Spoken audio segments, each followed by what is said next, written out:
आप सबका स्वागत है एमएनटी न्यूज़ नेटवर्क में। मैं राजा गौतम।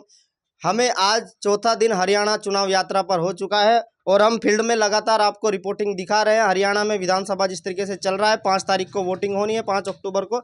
और आज हमारे साथ मौजूद है पीपल्स पार्टी ऑफ इंडिया के प्रदेश अध्यक्ष एडवोकेट विनोद कटारिया जी। पूरा हरियाणा का दौरा सर ने किया है। लोकसभा का चुनाव भी पार्टी ने यहाँ सभी सीटों पर लड़ा था और कई विधानसभा सीटें भी बहुत मजबूती के साथ ये पार्टी लड़ रही है। हम सर से जानेंगे कि किस तरीके से तैयारी चल रही है विधानसभा चुनाव की, क्या लग रहा है और कैसा अभी चुनाव चल रहा है पीपल्स पार्टी का। सर, सबसे पहले आपका स्वागत है। बहुत बहुत धन्यवाद सर। सबसे पहले तो मैं एमएनटी न्यूज़ नेटवर्क का धन्यवाद करता हूं कि वो हमारे तक पहुंच पा रहे हैं और पूरे देश के अंदर एक आम आदमी की आवाज़ को बुलंद कर रहे हैं। और राजा गौतम जी का भी मैं धन्यवाद कर रहा हूं क्योंकि दिन रात वो जो है मैं देख रहा हूं कि फील्ड में रहते हैं। और उसके साथ साथ जैसे उन्होंने पूछा कि भाई किस तरीके से हम चुनाव लड़ रहे हैं, तो मैं आपको बता दूं कि आम आदमी के लिए एक खास पार्टी है तो वो People's Party of India Democratic है। क्योंकि जिस पार्टी के अंदर पैसे को नहीं, विचार को अहमियत दी जाती है, किसी धर्म, जाति या किसी वर्ग की ये पार्टी नहीं है। इस पार्टी की जो मूल भावना है, जिस पे काम कर रही है, वो है भारत के संविधान के अनुसार हर आदमी के जो हक और अधिकार हैं वो उस तक पहुंचने चाहिए। उसी की लड़ाई हम मिल रहे हैं। उस लड़ाई के अंदर अगर हमारे पास हथियारों की हम बात करें तो सिर्फ एक ही हथियार हमारे पास है, वो है हमारा विचार। और विचार के हथियार से हम हर चीज़ को आज जो है ना ध्वस्त करते हुए आगे बढ़ रहे हैं। जब धीरे धीरे हमने पूरे देश के अंदर चुनाव लड़ना स्टार्ट किया, फिर पूरी लोकसभाएं हमने लड़ी हरियाणा की, और आज जहां हम खड़े हैं तो 50% सीटों पर हम चुनाव लड़ रहे हैं। इस तरीके से जो है आज इस पार्टी को हम मजबूती का जो है देने का काम कर रहे हैं। और हमारे पास जिस तरह के कैंडिडेट आप देख रहे हो, दिन प्रतिदिन आपने सभी कैंडिडेट से मुलाकात भी की, एमएनटी ने आपसे मिलवाया और उन कैंडिडेट के विचारों को भी आपने सुना। तो एक एक कैंडिडेट जमीन से जुड़ा हुआ है। आम आदमी की समस्या को वो संसद में और विधानसभा में पहुंचाने का काम करेगा जब वो सरकार के अंदर आएगा। बिल्कुल सर, आप प्रदेश अध्यक्ष हो, आपने पूरे हरियाणा का दौरा किया है और आपने लोकसभा चुनाव भी लड़ा है। तो आप इस विधानसभा चुनाव को जो 24 में अभी 5 तारीख को वोटिंग होना, किस तरीके से इस पूरे चुनाव को देख रहे हैं? आप प्रदेश अध्यक्ष हो पार्टी के। सर, मैं पार्टी का प्रदेश अध्यक्ष हूँ। वो एक पद है, उस पद की गरिमा को रखते हुए मैं हर आदमी तक पहुँच पा रहा हूँ। और मैं ये देख रहा हूँ कि इस पार्टी का जो उद्देश्य है वो इस चुनाव के माध्यम से हमने उसका बिगुल बजा दिया है। पूरे हरियाणा के अंदर हमारी पार्टी का कोई भी होल्डिंग आप नहीं देखोगे, कोई बैनर आपको अभी नहीं मिलेगा, कोई पर्चा बड़े लेवल पे चिपका हुआ आपको नहीं मिलेगा। उसके बावजूद भी हम लोगों के दिमाग में हैं, लोग चाहते हैं कि People's Party of India Democratic को हम अपने साथ लें, लेकिन ये पार्टी किसी विचारधारा के साथ जुड़ने वाली नहीं है। क्योंकि संविधान को मानने वाली पार्टी संविधान को जानने वाले लोगों के साथ ही मिलकर काम करेगी।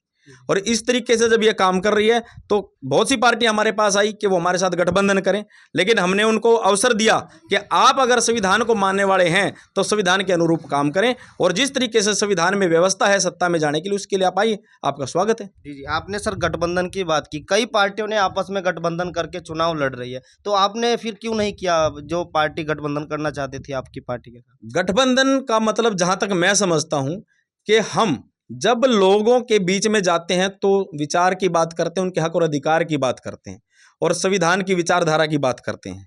लेकिन जब गठबंधन की बात आती है तो वही विचार वाले लोग जो एक दूसरे के खिलाफ बोलते हैं वो इकट्ठा हो जाते हैं। इकट्ठा होने पर यह महसूस होता है, जो आदमी समझ रखता है कि ये लोग जो गठबंधन कर रहे हैं इनका मकसद सिर्फ सत्ता में काबिज होना है। अगर सिर्फ सत्ता में ही जाना है तो गठबंधन करके क्या वो तो किसी भी तरीके से भी जा सकते हैं, लेकिन अगर लोगों के हक और अधिकार दिलाने तो उसमें गठबंधन करने की जरूरत क्या है? जब लोग अपने अधिकारों के प्रति जागरूक हो जाएंगे तो लोगों के विचारों का गठबंधन होना जरूरी है, पार्टियों का गठबंधन होने की जरूरत नहीं है। जब लोगों के विचारों का गठबंधन हो गया तो उस विचार के आधार पर वो वोट डालेंगे, उस वोट के आधार पर सरकार बनेगी, वो लोगों के लिए काम करेगी, यही लोकतंत्र है। बिल्कुल सर। सबसे बड़ा एक सवाल सर खड़ा होता है, हमने बहुत सारी पार्टियां यहाँ चुनाव लड़ रही, सभी पार्टी के कैंडिडेट देखे, किसी के पास बड़ी कार है, किसी के काफिला चल रहा है, किसी का कार होगा, लेकिन जो हमने आपके प्रत्याशी से हमने मुलाकात की वो एक आम नागरिक है, मजदूर किसान से जैसे भी उनकी व्यवस्था है, चाहे वो ई रिक्शा, ट्रैक्टर, जैसे भी वो प्रचार करे, अपने प्रचार में लगे हुए हैं। मजदूर आदमी को आपने टिकट दिया और विधानसभा में भेजने का आप काम कर रहे हैं। अभी 2 दिन पहले मैं एमएनटी पे ही देख रहा था कि आपने एक साथी से सवाल किया, हमारे जाट कम्युनिटी से साथी थे, और उनसे आपने पूछा कि भाई आप ट्रैक्टर पे क्यों लड़ रहे हो, नेता तो बड़ी गाड़ी वालों को माना जाता है। तो वहाँ उन साथी ने एक जवाब दिया था कि गाड़ी के अंदर गेहूं पैदा नहीं होता, बिल्कुल ट्रैक्टर खेत में चलता है, आप गाड़ी को खेत में चलाओगे तो वो चल नहीं पाएगी। नहीं चल पाएगा। आप जब आम आदमी की बात करते हो और हक अधिकारों की बात करते हो और खेत किसान की बात करते हो तो वहाँ ट्रैक्टर एक बहुत बड़ा साधन है।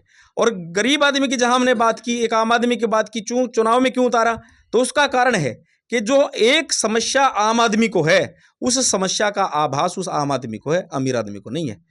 जिस समय आदमी के पास पैसे ना हो और उसको इलाज कराना पड़ जाए, बच्चे की फीस जमा करानी पड़ती है, घर में जो समस्याएं होती हैं, वो इधर उधर जूझता है, लोगों से पैसे मांगता है, वो चुनाव भी किस परिस्थिति में लड़ रहा है, समाज देख रहा है, लेकिन आज वो समझ नहीं पा रहा है कि वो ये सोचते हैं कि ये वोट खराब कर रहा है, ये लड़ नहीं पाएगा, जीत नहीं पाएगा। जीतना मकसद नहीं होता, मकसद है अपनी आवाज को वहां तक पहुंचाना। अगर उसकी आवाज उन लोगों ने समझ ली कि ये आवाज इसकी नहीं है, हमारी आवाज है और हमारे साथ भी यही समस्याएं हैं, तो उसको जीतने से कोई नहीं रोक सकता। इसलिए हमने आम आदमी की आवाज को बुलंद करने का काम किया है। कहीं सर ऐसा तो नहीं है कि आप दूसरी पार्टी का वोट काटने में लगे हो कि भाई ये पार्टी ना जीत जाए, हमारा प्रत्याशी को कुछ वोट मिल जाएंगे? आपने बहुत अच्छा क्वेश्चन किया सर। अब बात जहां वोट काटने की आती है तो वोट एक विचार है, मत अधिकार हमें संविधान में मिला आर्टिकल 326 में, और वोट जब काटने की बात आई तो आप किसी के विचार को कैसे काट सकते हो?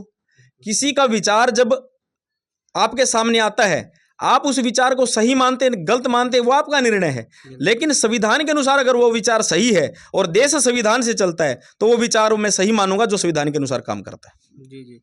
तो सर आप पूरी हरियाणा की जो जनता है उसको क्या मैसेज देना चाहेंगे हमारे चैनल के माध्यम से? मैं आपके चैनल के माध्यम से पूरी हरियाणा की जनता को कहना चाहूँगा कि आने वाले समय में अगर आज आप नहीं समझ पा रहे हैं कि People's Party of India Democratic क्या है, तो संविधान के अंदर अपने अधिकारों को पढ़ें और राज्य की ड्यूटी पढ़ें कि उनकी ड्यूटी क्या है।